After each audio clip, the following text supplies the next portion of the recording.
순간 이동은 가능할까요? 우선 양자 얽힘에 대해 알아야 하는데 서로 다른 스핀이 측정되는 두 입자가 있을 때 하나의 입자가 측정되어 결과가 정해질 경우 다른 입자도 동시에 그 결과가 정해지게 됩니다. 이것을 잘 이용하면 아무리 멀리 떨어져 있어도 순식간에 양자 정보를 전송하는 것이 가능하죠. 실제로 그 사례도 찾아볼 수 있어요. 사실상 순간 이동과 다를 게 없는 셈인데 그렇다면 인간도 가능하지 않을까요? 이론적으로는 가능합니다. 그러나 인간의 모든 정보를 양자화하려면 현대의 컴퓨터로는 수억 년 이상이 걸린다고 하네요. 여기 한 잼민이가 고기를 먹으러 왔습니다. 응애, 나 아기 잼민. 빨리 스테이크 내놔. 이 잼민이가 칼로 고기를 가는 순간 아니, 고기에 피가 그대로잖아. 사실 이것은 피가 아니라 동물의 근육에 포함되어 있는 미오글로빈이라는 단백질입니다. 이것은 공기에 노출될 경우 붉은색으로 변하고 열을 가하면 색이 더 진해지는데 이 때문에 피로 오해받곤 하는 것이죠.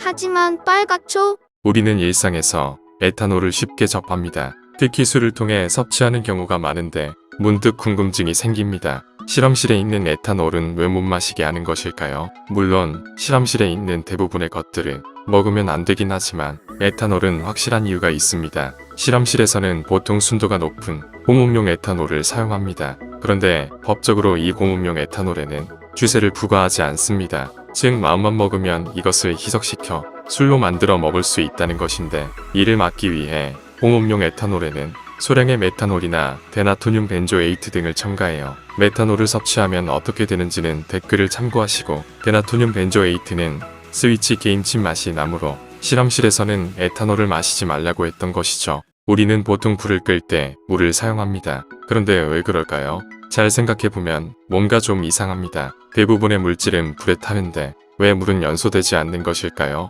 이것은 물이 이미 연소되었기 때문입니다. 수소가 산화된 것이 물인데 쉽게 말하자면 물은 수소와 산소가 반응하여 타고 남은 재라고 볼 수 있어요. 우리가 나무를 태워서 나온 재에 다시 불을 붙일 수 없듯이 물도 마찬가지라고 생각하면 되는 것이죠. 머리는 언제 감는 것이 좋을까요? 제가 관련된 투표를 올려보았는데 이러한 결과가 나왔습니다. 그렇다면 과학적으로는 아침과 저녁 중 언제 감는 것이 더 좋을까요? 결론부터 말씀드리자면 저녁입니다. 여기에는 두 가지 이유가 있는데 우선 아침에 머리를 감을 경우 대부분 헤어 드라이기를 사용합니다. 그러나 드라이기의 뜨거운 바람은 단백질로 이루어진 모발의 키티클을 손상시켜요. 또한 머리를 감은 뒤 시간이 조금 지나면 피지가 분비되어 자외선이나 기타 유해 물질로부터 두피를 보호하는데 아침에 머리를 감을 경우 이것이 씻겨 내려가기 때문에 낮에 태양에서 오는 자외선 등으로부터 두피를 보호하기 어렵게 되기도 하죠. 이제 생각이 조금 바뀌셨나요?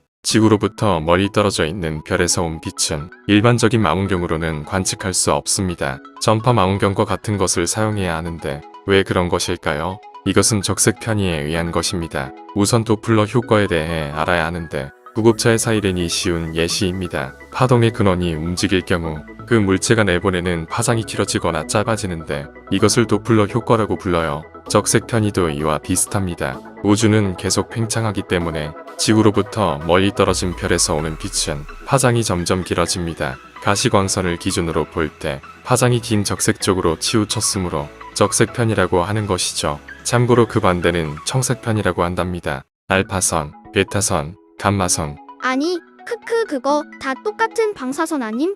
물론 셋 다 이온화 방사선이라는 특징은 있지만 사실 매우 다릅니다. 우선 알파선과 베타선은 입자선이고 감마선은 전자기파입니다. 아니 그럼 어쨌든 알파선이랑 베타선은 똑같은 거 아님? 아닙니다. 쉽게 말하면 알파선은 원자핵으로 이루어져 있고 베타선은 전자로 이루어져 있어요. 또한 투과력의 차이도 있습니다. 알파선의 투과력이 가장 낮고 감마선의 투과력이 가장 높죠. 아, 이제 이해함 감사.